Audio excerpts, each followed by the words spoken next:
daawwattoota keenya nagaan waaqayyoo bakka isin jirtanitti isiniif haa baay'atu. Jirtuu fayyaa keessanii nu nagaa keenya galanni waaqayyoof haa ta'u.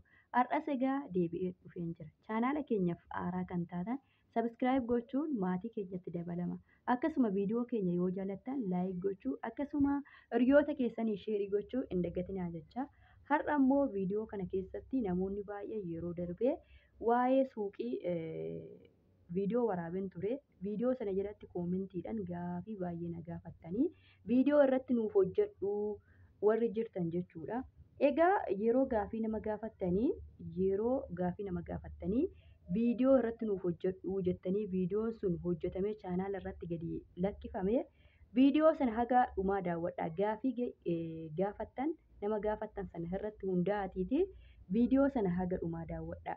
Maaliifin kana isiniin jedhee ijoolleen baay'een viidiyoo waa'ee bishaan galchuu waa'ee koornisii irratti na gaafattanii viidiyoo hojjedhee chaanaala irratti gad lakkiseen jira.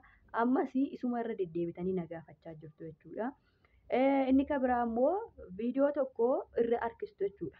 Viidiyoo yeroo daawwattanii kan koos haa ta'u kan nama biraas haa ta'u wanta na fayyada jettanii yaaddan tokko viidiyoo irra hin harkisina. Viidiyoo sana yoo haalli isiniif hin mijanne ta'ee hojii harkaa qabdu yoo ta'e eerfooniin dhaggeeffadhaa.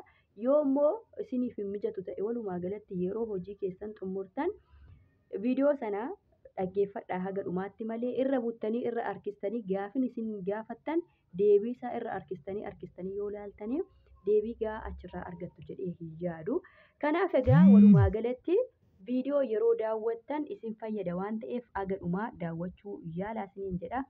Egaa daawwattoota koo gaafiin gaafatame waa'ee suuqirratti suuqii ulaagaa guuttate. Suuqii ulaagaa guuttate jechuun meeshaa hundumayyuu kan of keessaa qabu. Haga qarshii meeqatti banachuun hin danda'ama Itoophiyaa keessatti mana kireessinii.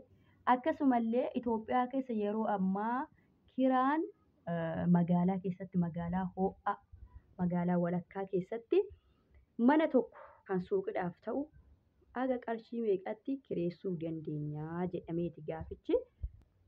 Inni kan biraa immoo suuqinumti kunuyyuu faayidaa qabaa bu'aa qabaa kan jedhudha. Kanarratti egaa amman beekurraa nama na caalatti kanaan dura biizinasii suuqii hojjetee beekus gaafadhe. Anis egaa amman ofii kootii beekurraan kan ka'e deebii isaa isiniif deebisuu nan yaala jechuudha. Jalqaba irratti suuqiin bu'aa qabaa kan jedhurraan isinii ka'a. Suuqiin bu'aa qabaa. Suuqinumti kunuyyuu bu'aa qabaa dhala. Koomentichi barratee suuqiin kun bu'aas ni qabaa. Faayidaa guddaas ni qabaa. Miidhaa guddaas ni qaba jechuudha.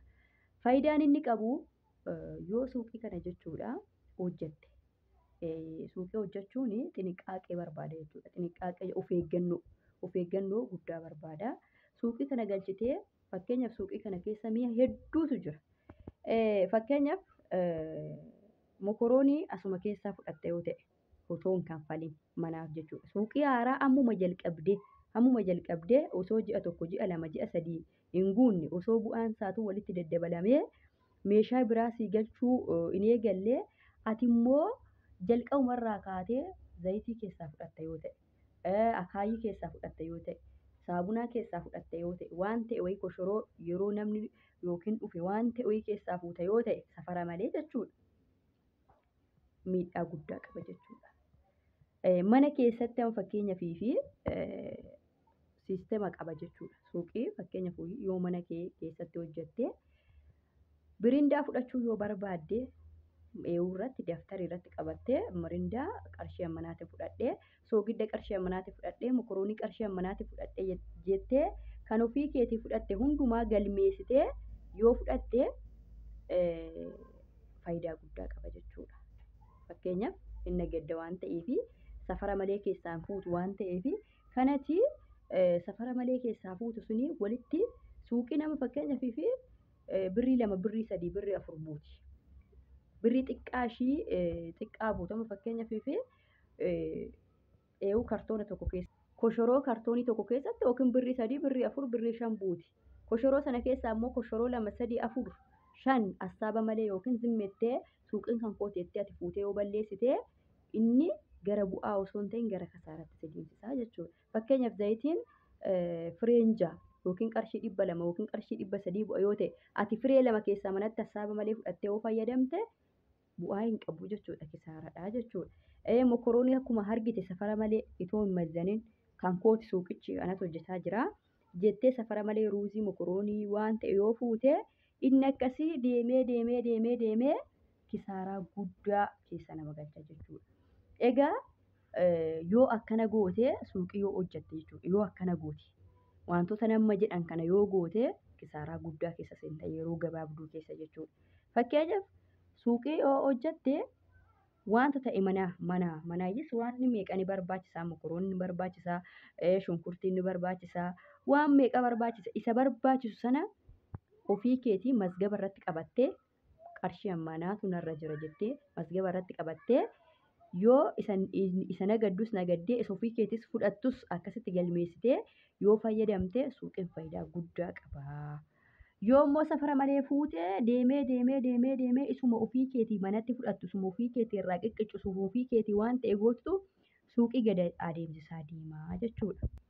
Egaa inni kan biraa immoo suuqii ulaagaa hunda guuttate waan hunda of keessaa qabu qarshii meeqan banannaa kan jedhu ittiin deebi'a.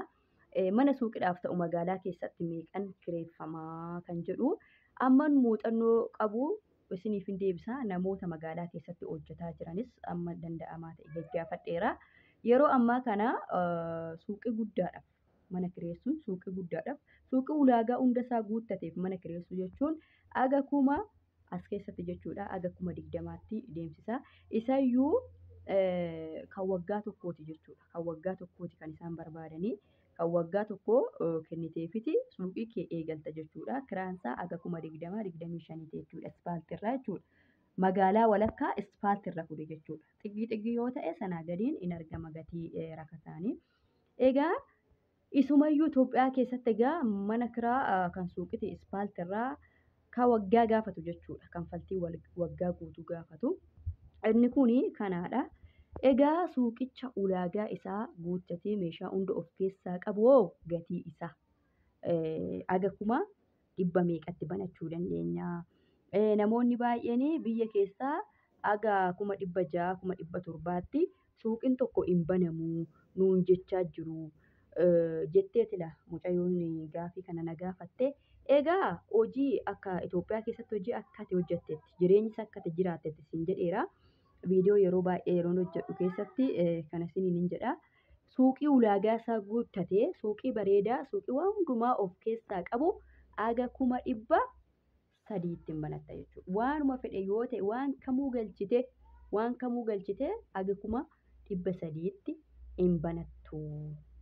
Wantuma kamuyyuu galchitanii amma fakkeenyaaf suuqiin amma viidiyoo isinii waraabaa jiru kana wannummaan dhabame hin jiru. Zayitii gurguddaa leetira 5 malee wanti dhabame hin jiru suuqii kana keessa jechuudha. Suuqichi bal'aadha. Meeshaan hunduu xabbii taa'aa jira malee gama taa'aa jira malee fakkeenyaaf amma mokoroonii ruuzii misira waan ta'e wannummaan as keessaa dhabame hin jiru jechuudha. Suuqii guddaa fakkeenya magaalaa keessatti suuqii guddaa ulaagaa isaa guuttatee mana kiraa dabalatee waan hundumayyuu dabalatee aga kuma 300tti suuqii ajaa'ibaati. Suuqii baqa ajab jedhame bantaa jechuudha. Waan hundumaa ulaagaa kan guuttate. Kanaaf yeroo baay'ee namoonni isin sodaachisanii aga kuma 700 aga kuma 600 malee suuqiin hin banamu maalidhaa suuqiin faayidaa hin qabu kisaaradhaa maali inni guddaan waan kamuu keessatti ani viidiyoo waraabeef abbaan ta'e isiniin jedheef osoo hin ta'in wanta kamuu kutannoo qabaadha. Namni amma fakkeenyaaf wanta kanaa kisaaradha yoo isiniin jedhee ati itti galtee ilaaluu qabda kisaaraa fi kisaaraa ta'uu isaa. Kanaaf namni isin hin burjaajessinii karoora mataa keessaniitiin deemaa. Yeroo baay'ee hin sodaatina. Birri nammanaa nan ga'u birri nammasii nan ga'u hin jedhina. Wanti hundinuyyuu birri xiqqaa yoo qabaatte kuma 300 gadi yoo qabaatte kuma 100 yoo qabaatte suuqii fatayii banta jechuudha Itoophiyaa keessatti. Yoo suuqii guddaas banuu baattan kuma 150 qabaannaan suuqii bareedayyuu hin bantu. Fakkeenyaaf kun suuqii kana keessa wannummaan dhabame tokkoyyuu hin jiru jechuudha. Manicha isaa laameeraa bal'inaan ijaarame malee waanummaan dhabame tokko hin jiru. Fakkeenyaaf wantoota nyaataaf oolan kunoo madaabaroota keessa kan jiran misira duudaan jira, kikkeen jira, baaqelaan jira, duqeetiin jira, soogiddi jira, mokorooniin jira, paastaan jira, akkasuma ruuziin jira, zayitiin jira. Waanummaan dhabame as keessa hin jiru jechuudha. Kanaaf inni guddaan of murteessaa. Viidiyoon har'a qabadhee isiniif dhufe kana fakkaata. Aga viidiyoo biraatiin walitti deebinutti fayyaa nagaa qabaadhaa. Baay'ee baay'ee.